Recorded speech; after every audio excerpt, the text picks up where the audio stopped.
कहानी की शुरुआत में हम ड्रासा नाम की एक शार्प शूटर को देखते हैं जो पिछले कई घंटों से एक टनल में छुपी हुई है। दरअसल वह यहाँ अपने शिकार का इंतजार कर रही होती है। ड्रासा को पास के एयरपोर्ट पर एक गवर्नमेंट अफसर को मारने का टास्क दिया गया था। कुछ ही देर बाद रनवे पर एक प्लेन लैंड करता है। ड्रासा को जैसे ही अपना शिकार नजर आया उसने उसे कई किलोमीटर दूर से एक ही शॉट में खत्म कर दिया। ड्रासा अपना ये काम इतनी बारीकी से अंजाम देती है कि वहाँ पर मौजूद गार्ड्स को पता ही नहीं चलता कि गोली किसने और कहाँ से चलाई। मिशन कंप्लीट करने के बाद ड्रासा अपनी माँ की कब्र पर जाती है जहाँ उसका फादर पहले से ही मौजूद होता है। यहाँ हमें ड्रासा के बारे में एक और बात मालूम होती है कि जब भी वह किसी को अपनी राइफल से मारती है तो उस बुलेट के कवर को अपने पास रख लेती है और फिर वह इन बुलेट कवर्स को अपने पिता को सौंप देती है। दरअसल ड्रासा एक कॉन्ट्रैक्ट किलर थी, यानी वह पैसों के लिए लोगों को मारा करती थी और अब तक कई लोगों को मार चुकी थी। इसे लोगों को मारना तो बिल्कुल अच्छा नहीं लगता था, लेकिन अब यह काम उसका पेशा बन चुका था। इसलिए ड्रासा उन बुलेट्स के कवर्स को अपने फादर को पकड़ा देती, जिससे उसका दुख थोड़ा कम हो जाता। ड्रासा अपने पिता को बताती है कि मुझे एक और नया प्रोजेक्ट मिला है जो पूरे 1 साल तक चलेगा। शायद इस दौरान मैं आपसे मिल नहीं पाऊंगी। जिस पर ड्रासा के फादर जवाब देते हैं, तुम हर साल आती हो और मुझे कुछ गोलियों के कवर पकड़ा देती हो, मगर अगले साल ऐसा नहीं होगा। मेरा कैंसर का लास्ट स्टेज चल रहा है, मेरे पास अब ज्यादा वक्त नहीं बचा और अगर आने वाले दिनों में मेरी मौत नहीं हुई तो मैं खुद 14 फरवरी वैलेंटाइंस डे पर अपनी जिंदगी खत्म कर लूंगा, क्योंकि अब मेरे पास जीने की कोई वजह नहीं है। तुम्हारी माँ भी मर चुकी है और तुम भी अपने काम के चलते साल में 1-2 बार मुझसे मिलने आती हो, इसलिए हो सकता है ये हमारी आखिरी मुलाकात हो। ये सुनकर ड्रासा की आंखें भर आती हैं। अब यहाँ सीन शिफ्ट होता है और हम देखते हैं इस कहानी के दूसरे लीड कैरेक्टर लेवाई को। लेवाई की जिंदगी बिल्कुल भी ठीक नहीं चल रही थी। उसे अक्सर भयानक सपने आते थे और नींद उसकी आंखों से कोसों दूर चली जाती थी। एक रात जब उसकी आंख बुरे सपने से खुलती है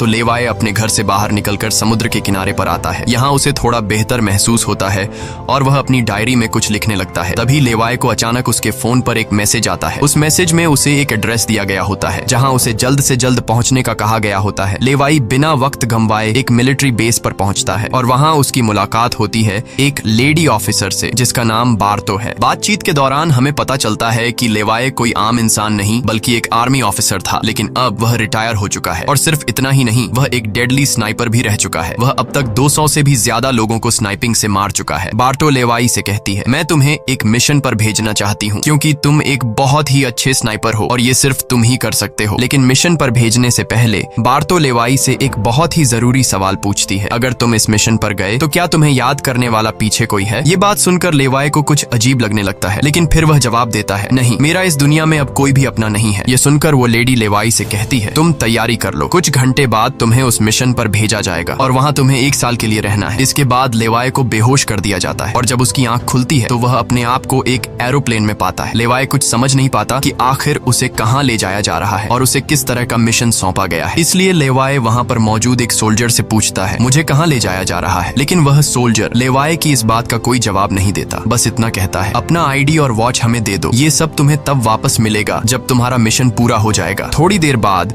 वो सोल्जर उसे बताता है, अब तुम्हारा प्लेन से उतरने का वक्त आ चुका है। कुछ ही मिनटों में हम नो फ्लाइंग जोन एरिया में एंटर करने वाले हैं। यहाँ से आगे जाने की हमें परमिशन नहीं है। बस वह सिर्फ इतना बताता है कि नीचे उतरने के बाद तुम्हें अकेले 32 किलोमीटर नॉर्थ की तरफ पैदल जाना होगा, तब तुम अपनी मिशन वाली जगह पर पहुंच जाओगे। लेकिन लेवाई के दिमाग में अब भी एक ही बात चल रही थी। वो फिर से उस सोल्जर से पूछता है, आखिर हम जा कहाँ रहे हैं? इस पर सोल्जर जवाब देता है, मुझे इस सवाल का जवाब देने का परमिशन नहीं है। मेरी वर्दी में एक माइक्रोफोन लगा हुआ है। अगर मैंने तुम्हें इस जगह के बारे में बताया तो मुझे नौकरी से निकाला जा सकता है या फिर मारा भी जा सकता है। यह बात सुनकर लेवाई के गले में सांसें अटक जाती हैं। इसके बाद उसे एक पैराशूट दिया जाता है और प्लेन का दरवाजा खुलते ही लेवाई कूद जाता है और सेफली लैंडिंग करता है। लेकिन असली गेम तो अब शुरू होता है। 32 किलोमीटर की दूरी उसे पैदल तय करनी थी। लेवाई को पैदल चलते चलते 2 दिन बीत जाते हैं और 2 दिनों का लंबा सफर तय करने के बाद फाइनली वो उस जगह पर पहुंच जाता है। वो देखता है कि ये एक बहुत ही सुनसान इलाका है जहां इंसान तो दूर बल्कि उससे परिंदे भी नहीं दिखाई देते। तभी उसकी मुलाकात जेडी नाम के एक आदमी से होती है। जेडी 1 साल तक यहाँ मिशन पर था, अब उसकी ड्यूटी खत्म हो चुकी है, इसलिए अब लेवाई उसकी जगह संभालेगा। जेडी लेवाई को एक वॉच टावर की तरफ ले जाता है। टावर के टॉप पर पहुंचने के बाद लेवाई को अब भी समझ नहीं आ रहा था कि उसे यहाँ क्या काम करना है। यही सवाल जब वो जेडी से पूछता है तो जेडी जवाब देता है, यहाँ एक बहुत ही गहरी खाई है जिसे गॉर्ज नाम दिया गया है। ये एक बहुत ही मिस्टीरियस और गहरी खाई है जिसके बॉटम तक आज तक कोई भी नहीं पहुंच पाया। तुम्हारा काम बहुत ही सिंपल है, तुम्हें इस खाई की पहरेदारी करनी है। इसके बाद वो लेवाई को यहाँ के स्ट्रिक्ट रूल्स बताता है। वह कहता है, तुम यहाँ से बाहर महीने में एक ही बार हेडक्वार्टर फोन कर सकते हो, चाहे कुछ भी हो जाए। तुम बाहर की दुनिया से जुड़ने की उम्मीद मत रखना। ये टावर, जिसे हम वेस्ट टावर कहते हैं, इसके ठीक सामने ईस्ट टावर है, वह रशिया का है। वहाँ भी एक गार्ड अपनी ड्यूटी निभा रहा है, लेकिन तुम दोनों के बीच कोई भी कॉन्टैक्ट अलाउ नहीं है। तुम्हें सिर्फ अपनी ड्यूटी पर ध्यान देना है और हाँ, आने वाले खतरे के लिए हर वक्त तैयार रहना, क्योंकि यहाँ तुम पर किसी भी वक्त हमला किया जा सकता है। यहाँ ऑटोमेटिक गन्स और नीचे ढेर सारे लैंड माइन्स लगाए हुए हैं। अगर ऑटोमेटिक गन्स में गोलियां खत्म हो जाए तो उसे हमेशा रिलोड रखना, क्योंकि हमले के दौरान ऑटोमेटिक गन्स तुम्हारी बहुत काम आएगी। और आखिरी बात, अगर तुम्हें कभी भी यहाँ तेज सायरन की आवाज सुनाई देने लगे तो तुम बिना सोचे समझे यहाँ से भाग जाना। जेडी कहता है, मुझे भी नहीं पता कि ऐसा क्यों बोला गया है, लेकिन मुझे जो पिछले ड्यूटी वर्कर ने बताया था वही मैं तुम्हें बता रहा हूँ। लेवाई उसकी सारी बातें अच्छी तरह से सुन लेता है, पर उसका सवाल एक ही था। वह पूछता है, आखिर यहाँ ऐसा क्या है जिसके लिए इतनी स्ट्रिक्ट सिक्योरिटी लगाई गई है? तभी जेडी एक ग्रेनेड निकालता है और इस ग्रेनेड को उस गहरी खाई में फेंक देता है। ग्रेनेड जैसे ही खाई की गहराइयों में धमाका करता है, वहाँ से एक अजीब भयानक आवाज गूंजने लगती है। वो आवाज किसी इंसान की बिल्कुल भी नहीं थी, वो किसी ऐसी चीज की थी जो अंधेरे में छुपी थी। जेडी लेवाई की तरफ देखता है और कहता है, ये आवाज जो तुम सुन रहे हो, ये उन क्रीचर्स की है जिन्हें हम होलोमैन कहते हैं। ये क्रीचर्स इस घड़े के अंदर रहते हैं और तुम्हारी यहाँ पर ड्यूटी ये है कि इस घड़े के अंदर से किसी भी क्रीचर को बाहर निकलने नहीं देना है। कहा जाता है कि 1940 में यूएस आर्मी के 2400 आर्मी सोल्जर्स को इस गड्ढे के अंदर भेजा गया था, ताकि यह सोल्जर्स उस गड्ढे के अंदर मौजूद सभी क्रीचर्स को खत्म कर सकें। लेकिन आज तक उनमें से एक भी जिंदा सोल्जर वापस लौट कर नहीं आया। और अब जेडी लेवाई को पूरी इंफॉर्मेशन, हर एक चीज का बताकर घर वापस जाने की तैयारी करने लगा, क्योंकि उसने यहाँ 1 साल की ड्यूटी पूरी कर दी। अब लेवाई को यहाँ 1 साल तक ड्यूटी देनी थी। जेडी लेवाई को अलविदा कहकर यहाँ से निकल पड़ता है। वह बहुत खुश था क्योंकि 1 साल बाद वह घर जाने वाला था, लेकिन उसे पता नहीं था कि आगे उसके साथ कुछ ऐसा होने वाला है जिसके बारे में सोचने से भी डर लगता है। लोकेशन पर पहुंचने के बाद जेडी जैसे ही स्मोक करता है, तब एक हेलीकॉप्टर उसे लेने के लिए आता है। वह हेलीकॉप्टर उसके लिए रस्सी नीचे फेंकता है और जेडी इस रस्सी के जरिए ऊपर हेलीकॉप्टर में चढ़ने लगता है। हेलीकॉप्टर में बैठा एक सोल्जर पहले जेडी की आइडेंटिटी कंफर्म करता है। जेडी जब उसे अपनी पूरी इंफॉर्मेशन देता है तो हेलीकॉप्टर में बैठा वो सोल्जर पहले जेडी को शूट करता है और उसके बाद उसकी रस्सी काट कर उसे नीचे गिरा देता है। अब यहाँ एक बात तो साफ हो चुकी थी कि जो इस जगह आता है वो यहाँ से कभी लौट नहीं पाता। इसके बाद हमें अगले दिन का सीन दिखाया जाता है। लेवाई अपने काम को निभाने लगता है। सबसे पहले वो यहाँ की कुछ रिपोर्ट्स चेक करता है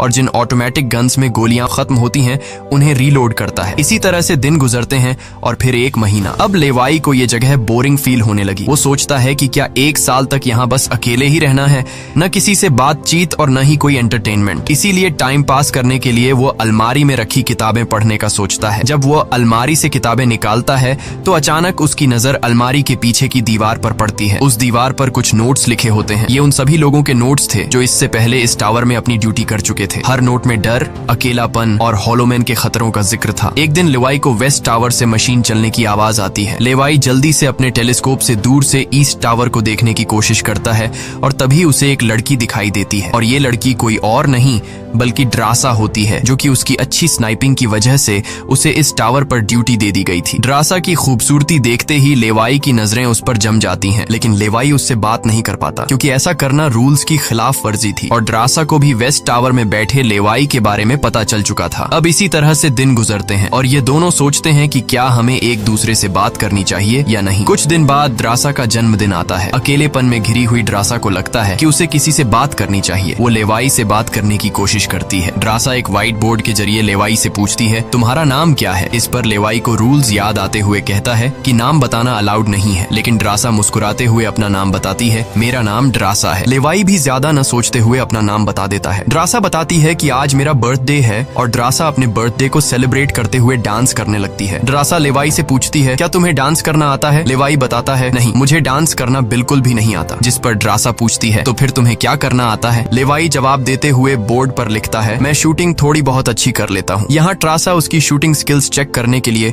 अपने टावर पर एक छोटी सी बॉटल उसके सामने रख देती है और लेवाई अपने टारगेट को निशाने पर रखते हुए एक ही गोली में उस बॉटल को फोड़ देता है। अब यहाँ ट्रासा भी पीछे रहने वाली नहीं थी। वह भी अपनी शूटिंग स्किल्स को दिखाते हुए लेवाई के टावर में रखी एक छोटे सी बॉटल को बिल्कुल परफेक्ट शूट कर लेती है, जिससे लेवाई को पता चलता है कि ट्रासा कोई आम लड़की नहीं बल्कि वह एक डेडली स्नाइपर है। धीरे धीरे दोनों की बातचीत बढ़ने लगती है। ट्रासा और लेवाई एक दूसरे को समझने लगते हैं, लेकिन तभी जब ये दोनों बातचीत में मसरूफ होते हैं, ट्रासा की नजर अचानक नीचे गड्ढे की तरफ जाती है। वो देखती है कि नीचे से कुछ भयानक क्रीचर्स यानी होलोमैन तेजी से वेस्ट टावर की तरफ चढ़ रहे हैं। वह जल्दी से लेवाई को अलर्ट करती है, नीचे देखो, तुम्हारी तरफ कुछ क्रीचर्स बढ़ रहे हैं। लेवाई जैसे ही नीचे देखता है, उसकी आंखें चौंक जाती हैं। नीचे सिर्फ एक या दो नहीं बल्कि हजारों क्रीचर्स ऊपर की ओर बढ़ रहे होते हैं। वो बिना वक्त गंवाए अपनी स्नाइपर राइफल उठाता है और एक एक करके क्रीचर्स को शूट करने लगता है, लेकिन क्रीचर्स की तादाद इतनी ज्यादा होती है कि लेवाई उन्हें अकेले संभाल नहीं पाता। इसलिए ट्रासा भी अपनी मशीन गन से गोलियां बरसाने लगती है। अब वेस्ट टावर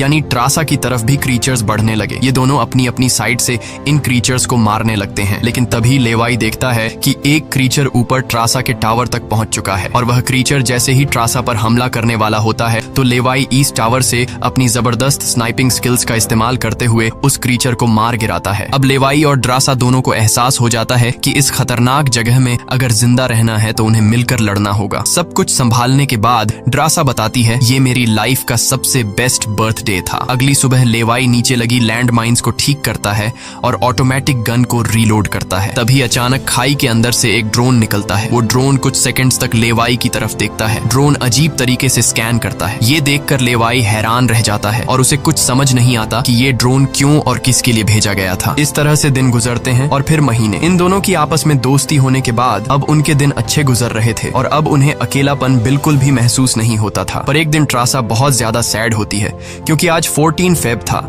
और उसे याद आता है कि उसके फादर ने कहा था कि अगर कैंसर की वजह से आने वाले कुछ दिनों में नहीं मरा तो वो 14 फेब के दिन खुद को मार देगा। और यहाँ ट्रासा बोर्ड पर लिखकर लेवाई को बताती है, आज मैं खुद को बहुत ही अकेली महसूस कर रही हूँ। अगर आज मेरे पास कोई होता तो बहुत अच्छा होता। लेवाई को भी पहले ही दिन से ट्रासा से मिलने का मन था और आज वह खुद को रोक नहीं पाता। वो ट्रासा के पास जाने का प्लान बना लेता है। वह एक रॉकेट लॉन्चर के जरिए ईस्ट टावर तक पहुंचने का जुगाड़ कर लेता है। अगली सुबह वो रॉकेट लॉन्चर का इस्तेमाल करके एक मजबूत रस्सी को ट्रासा की तरफ फेंकता है, जिसके बाद ट्रासा टावर के बाहर आती है और वो रस्सी को मजबूती से एक पेड़ के साथ बांध देती है ताकि लेवाई रस्सी के जरिए लटक कर ईस्ट टावर तक पहुंच जाए। लेवाई बिना देर किए उस रस्सी के सहारे ईस्ट टावर की ओर बढ़ने लगता है, लेकिन बीच में वो अटक जाता है क्योंकि आगे रस्सी की ढलान खत्म हो चुकी थी। इसलिए अब लेवाई हाथों की मदद से आगे बढ़ने लगता है और करीब आधा घंटा हाथों की मदद से सफर करने के बाद वो ट्रासा के टावर तक पहुंच जाता है। ट्रासा उसे वेलकम करती है और कहती है, तुमसे बहुत ही गंदी पसीने की बू आ रही है, इसलिए पहले तुम नहा लो, फिर मैं तुमसे मिलूंगी। लेवाई को ये सुनकर हंसी आ जाती है। वह कुछ कहता नहीं, बस सिर हिलाकर मान जाता है। ट्रासा यहाँ पर शरारत करते हुए उसके कपड़े दूर जाकर छिपा लेती है और सीसीटीवी कैमरा के जरिए लेवाई को देख रही होती है, जो टावर में मौजूद शावर में नहा रहा होता है। उसके बाद लेवाई और ट्रासा एक साथ बैठकर काफी देर तक बातें करते हैं। ट्रासा उससे अपनी पूरी स्टोरी बताती है और बताती है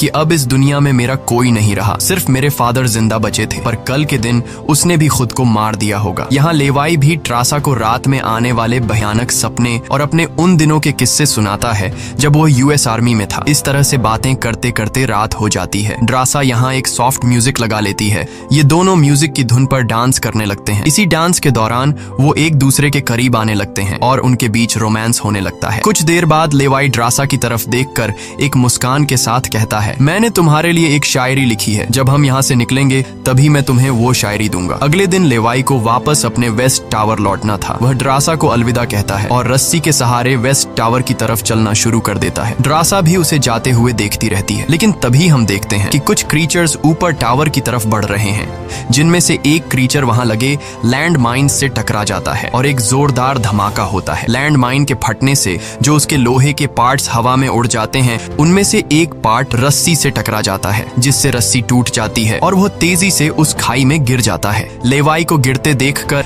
ट्रासा बिना सोचे समझे अपना पैराशूट उठाकर वह भी उस खाई में कूद जाती है। खाई की गहराई में गिरने के बाद द्रासा पानी की तेज बहाव वाली नदी में बहने लगती है। वह किसी तरह करके नदी से बाहर निकलकर किनारे तक पहुंच जाती है। दूसरी तरफ लेवाई की किस्मत अच्छी होती है कि वो एक बड़े से पेड़ पर गिरकर लटक चुका था। इतनी ऊंचाई से गिरने के बाद उसे चोटें तो काफी सारी आ जाती हैं, पर उसकी जान बच जाती है। जैसे ही उसकी आंखें खुलती हैं, वो देखता है कि एक बड़ा कीड़ा उस पर हमला करने के लिए बढ़ रहा है। वो खुद को बचाने की कोशिश करता है, पर तभी पेड़ की लकड़ी टूट जाती है और लेवाई नीचे पेड़ की जड़ों पर गिर जाता है। नीचे गिरते ही पेड़ की जड़ों ने उसे अपनी गिरफ्त में लेने लगती है और लेवाई को जकड़ लेती है। उससे पहले कि ये जड़ें लेवाई को मार देती, वहाँ ट्रासा पहुंच जाती है। वो जल्दी से चाकू निकालकर इन जड़ों को काटने लग जाती है, जिससे लेवाई आजाद हो जाता है। इसके बाद लेवाई और ट्रासा चारों ओर देखने लगते हैं। हर तरफ सन्नाटा और डर का माहौल छाया होता है। तभी अचानक पेड़ों की आड़ से कुछ क्रीचर्स निकलकर उन पर हमला कर देते हैं। यहाँ उनके बीच एक बड़ी फाइट होने लगती है। लेवाई अपनी बंदूक संभालता है और पहली गोली सीधे एक क्रीचर के सर में मारता है। एक के बाद एक दोनों ने मिलकर दोनों क्रीचर्स को खत्म कर दिया। यहाँ लेवाई की नजर क्रीचर की डेड बॉडी पर पड़ती है। वह देखता है कि क्रीचर ने वही आर्मी वर्दी पहन रखी थी जो किसी जमाने में अमेरिकन सोल्जर्स की होती थी। ये देखकर लेवाई के रोंगटे खड़े हो जाते हैं। तभी उसे जेडी की वो बातें याद आती हैं, जब उन्होंने बताया था कि 1940 में 2400 सोल्जर्स के एक बड़े ग्रुप को इस खाई में भेजा गया था और वो सैनिक कभी वापस नहीं लौटे थे। उसके बाद लेवाई और ट्रासा एक अजीब भयानक सी जगह पर पहुंच जाते हैं। यहाँ का मंजर किसी बुरे सपने जैसा था। हर तरफ इंसानों के सड़े गले शरीर पड़े थे और सबसे अजीब बात यह थी कि इन शरीरों के अंदर से पेड़ पौधे उग आए थे। ऐसा लग रहा था जैसे कोई जानलेवा वायरस ने इस जगह को अपनी गिरफ्त में ले लिया हो। तभी अचानक पेड़ों के बीच से कुछ हलचल होती है। लेवाई और ट्रासा समझ जाते हैं कि क्रीचर्स एक बार फिर उनका पीछा कर रहे हैं। डर के मारे यह दोनों तेजी से भागने लगते हैं और एक टूटी फूटी चर्च में घुस जाते हैं। दरवाजा बंद करने के बाद सामने उन्हें एक अजीब सा नजारा दिखता है। हर तरफ इंसानों की लाशें पड़ी हुई थीं। उनकी हालत देखकर ऐसा लग रहा था जैसे उन्होंने खुद अपनी जान ले ली हो ताकि इस वायरस से बच सकें। अचानक एक बड़ी मकड़ी ट्रासा के ऊपर कूद पड़ती है और ढेर सारी और भी मकड़ियां निकल आती हैं। ये मकड़ियां साइज में काफी बड़ी होती हैं। जैसे ही स्पाइडर उन पर हमला करता है, लेवाई और ट्रासा मिलकर उसे खत्म कर देते हैं। दूसरी तरफ चर्च का दरवाजा वो क्रीचर तोड़कर अंदर आ जाते हैं। लेवाई और ट्रासा अपनी जान बचाने के लिए उन पर फायरिंग शुरू कर देते हैं और जैसे तैसे करके उनसे अपनी जान छुड़ाकर चर्च से बाहर निकल आते हैं। तभी लेवाई की नजर सामने पहाड़ में बनी एक पुरानी सुरंग पर पड़ती है। वह दोनों फौरन उस सुरंग के अंदर घुस जाते हैं। अंदर जाकर उन्हें पता लगता है कि असल में यह एक पुरानी लैब है। यहाँ हर जगह टूटी फूटी कांच, मशीन्स और पुराने जंग लगे हुए कंटेनर्स पड़े थे। यहाँ लेवाई को एक पुराना डीवीडी कैसेट मिलता है। लेवाई डीवीडी को प्ले करता है और स्क्रीन पर एक लड़की नजर आती है। वह लड़की कहती है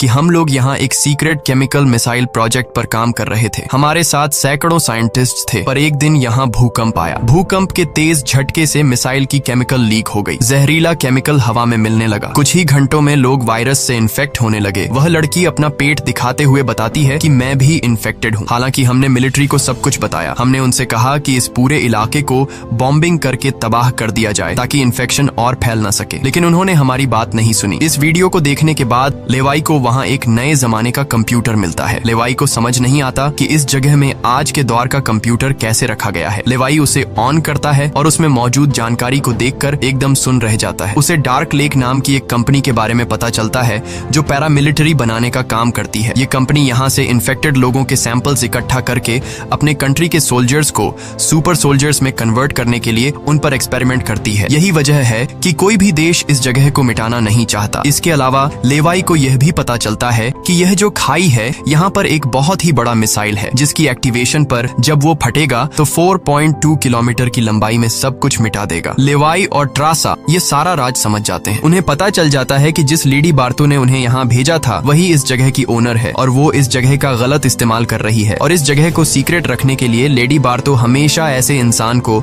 यहाँ पर ड्यूटी के लिए चुनती थी जिसका पीछे कोई पूछने वाला नहीं हो, और उस इंसान को यहाँ साल भर ड्यूटी करने के बाद मार दिया जाता, जिस तरह से जेडी को मार दिया गया था, ताकि वो बाहर आकर दुनिया को इस जगह के बारे में नहीं बता सके। ये सब जानने के बाद जैसे ही ये दोनों वहाँ से निकलते हैं, तभी एक घुड़सवार क्रीचर ट्रासा को रस्सी से जकड़कर अपने साथ ले जाता है। लेवाई ट्रासा की तलाश में यहाँ वहाँ भटकता है, लेकिन उसे ट्रासा कहीं दिखाई नहीं दे रही थी। तभी लेवाई एक ऐसी जगह पर पहुँचता है जहाँ एक बड़ी मिसाइल रखी हुई थी। ये वही मिसाइल थी जिसके बारे में डार्क लेक कंपनी के कंप्यूटर से लेवाई को जानकारी मिली थी। लेवाई को सब कुछ साफ समझ आ चुका था। असल में वॉच टावर में पहले रह चुके लोग जब यह कहते थे कि अगर सायरन की आवाज सुनाई दे तो जितनी जल्दी हो सके यहाँ से भाग जाना चाहिए, वो दरअसल इस मिसाइल की ही बात कर रहे थे। दूसरी तरफ ट्रासा अब उस क्रीचर के कब्जे में थी। ट्रासा खुद को छुड़ाने की कोशिश करती है और जैसे तैसे करके वो खुद को छुड़ा लेती है। आजाद होते ही ट्रासा और क्रीचर के बीच फाइट छिड़ जाती है। लेवाई भी ट्रासा को ढूंढते ढूंढते वहां पहुंच जाता है और वह भी फौरन क्रीचर पर हमला कर देता है और ये दोनों मिलकर उसे आग लगाकर जला देते हैं। और अब बारी आती है इन लोगों की यहाँ से निकलने की, मगर आगे का रास्ता और भी ज्यादा मुश्किल था। जैसे ही लेवाई और ट्रासा आगे बढ़ते हैं, सामने एक खतरनाक इलाका आता है जहाँ से निकलना एक बहुत ही बड़ा चैलेंज था। यहाँ इंसान और पौधे आपस में पूरी तरह से जुड़े हुए थे, जैसे कि वह किसी खतरनाक एक्सपेरिमेंट का नतीजा हो। खैर, ये लोग हर कदम को संभाल कर रखते हुए आगे बढ़ते हैं कि तभी ट्रासा का पैर फिसल जाता है, जिससे ये पौधे एक्टिवेट हो जाते हैं। वो ट्रासा को जकड़ लेते हैं, लेकिन यहाँ लेवाई हिम्मत दिखाते हुए आगे बढ़ता है और अपनी पूरी ताकत से ट्रासा को छुड़ा लेता है। वह बॉम्ब का इस्तेमाल करके वहां के पूरे प्लांट सिस्टम को उड़ा देता है। लेवाई ट्रासा को लेकर वहां से बाहर निकल आता है। थोड़ा सा आगे चलने के बाद उन्हें एक गैराज नजर आता है जहां पर एक गाड़ी खड़ी होती है। ये दोनों जल्दी से उस गाड़ी में बैठ जाते हैं और उस जगह से निकलने की कोशिश करने लगते हैं। आखिरकार कुछ दूरी तय करने के बाद उन्हें एक रस्सी नजर आती है जो ऊपर वॉच टावर तक जाती थी, लेकिन अब वो क्रीचर्स भी उनका पीछा करते हुए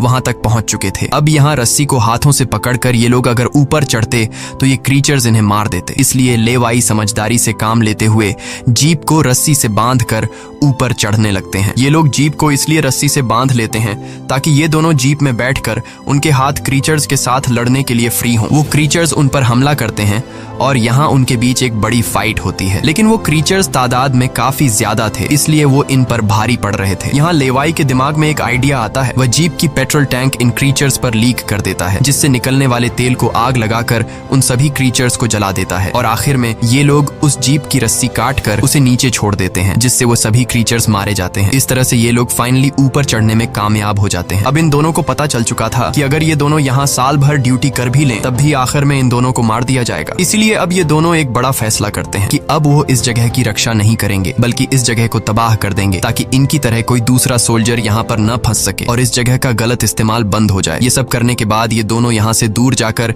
एक नई जिंदगी की शुरुआत करेंगे। यहाँ ट्रासा कहती है, मेरे पास फ्रांस में छुपने के लिए एक जगह है, हम वहाँ जाकर शादी करेंगे और आगे की जिंदगी वहीं पर बिताएंगे। लेवाई ट्रासा की बात मान जाता है और अब वह कहता है, मुझे वापस अपने टावर पर जाना होगा। मैं वहाँ जाकर टावर में एक बॉम्ब फिट करूंगा और साथ ही इस मिसाइल को भी एक्टिवेट कर दूंगा, जिससे यह पूरी जगह तबाह हो जाएगी। जिसके बाद लेवाई रस्सी की मदद से अपने टावर तक पहुंच जाता है। इस बीच लेडी बार्तो लेवाई से कांटेक्ट करती है और सवाल करती है, क्या तुम इस गड्ढे के अंदर गए थे, क्योंकि किसी ने हमारे कंप्यूटर को ऑन किया है। लेवाई यहाँ पर झूठ बोलकर बताता है, नहीं, मैं वहाँ नहीं गया था। लेकिन बार्तो जानती है कि लेवाई झूठ बोल रहा है। उन्होंने सिक्योरिटी कैमरास में सब कुछ देख लिया था कि लेवाई और ट्रासा दोनों गड्ढे के अंदर गए थे। फिर भी वो अपनी बात को आगे बढ़ाते हुए कहती है, अगर तुम नहीं गए तो फिर जाहिर सी बात है कि यह सारा काम उस वेस्ट टावर वाले गार्ड का है। तुम एक काम करो कि उस वेस्ट टावर वाले इंसान यानी ट्रासा को मार दो, क्योंकि उसने रूल तोड़ा है। यहाँ लेवाई हाँ तो बोल देता है, लेकिन बार्तो को पता चल चुका था कि यह उसे नहीं मारेगा और वह समझ चुकी थी कि ये दोनों अब यहाँ से भागने वाले हैं और बाहर जाकर दुनिया को इस जगह के बारे में बता देंगे। इसीलिए वह खुद हेलीकॉप्टर में यहाँ पहुँचती है। लेकिन बार्तो के पहुँचने से पहले ये दोनों अपनी पूरी तैयारी कर चुके थे। लेवाई टावर से काफी दूर जाकर अपनी लाइफ का सबसे लंबा शॉट लेता है और सीधा उस टावर पर गोली मारता है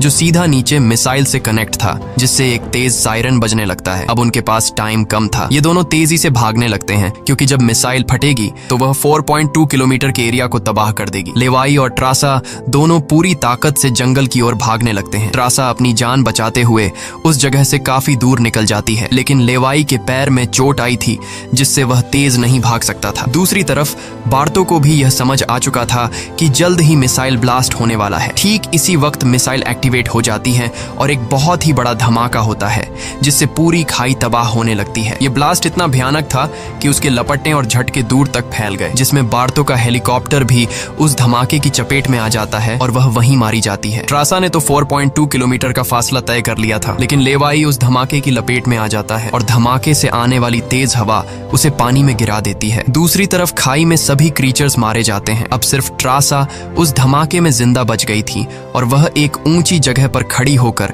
लेवाई का इंतजार करने लगी। इंतजार करते करते रात हो जाती है, लेकिन लेवाई का कोई अता पता नहीं चलता। वो समझ जाती है कि अब लेवाई जिंदा नहीं रहा, जिसके बाद कहानी यहाँ से कुछ महीने आगे शिफ्ट होती है। ट्रासा लेवाई की लिखी हुई कविता को पढ़ती है। हर एक एक शब्द में उसे लेवाई की यादें महसूस होती हैं। आंखों में आंसू लिए वो अपने दिल को संभालने की कोशिश करती है। अब ट्रासा एक नई जिंदगी की शुरुआत करते हुए फ्रांस के एक होटल में वेट्रेस की जॉब करने लगती है। लेकिन फिर अचानक एक दिन ट्रासा के सामने लेवाई आकर खड़ा हो जाता है। वह जिंदा था। लेवाई को देखकर ट्रासा की आंखें खुली की खुली रह जाती हैं। वह खुशी के मारे दौड़कर लेवाई को गले लगाती है और इसी के साथ यह कहानी खत्म हो जाती है। अगर वीडियो आपको अच्छी लगी हो तो हमारे चैनल को सब्सक्राइब और वीडियो को लाइक जरूर कीजिएगा।